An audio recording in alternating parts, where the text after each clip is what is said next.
Now David came to Nob to Ahimelech the priest, and Ahimelech was afraid when he met David and said to him, "Why are you alone and no one is with you?" So David said to Ahimelech the priest, "The king has ordered me on some business and said to me, 'Do not let anyone know anything about the business on which I send you or what I have commanded you.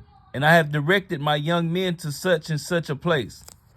Now therefore, what have you on hand? Give me 5 loaves of bread in my hand, or whatever can be found."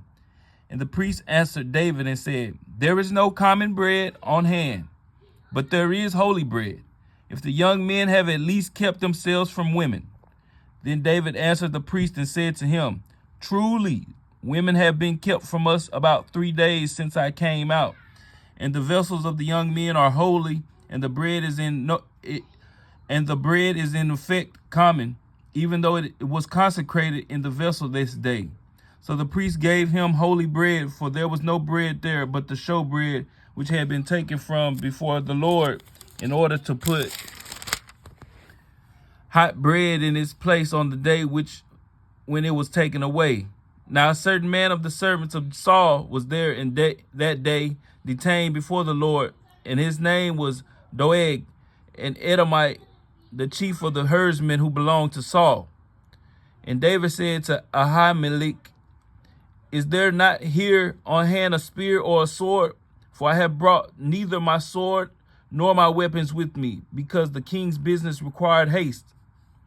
So the priest said, "The sword of Goliath, the Philistine, whom you killed in the valley of Elah, there it is, wrapped in a cloth behind the ephod. If you will take that, take it, for there is no other except that one here." And David said, "There is none like it. Give it to me." Then David arose and fled that day from before Saul, and went to Achish, the king of Gath. And the servants of Achish said to him, "Is this not David, the king of the land? Did they not sing of him and one another in dances, saying, 'Saul has slain his thousands and David his 10,000s'?"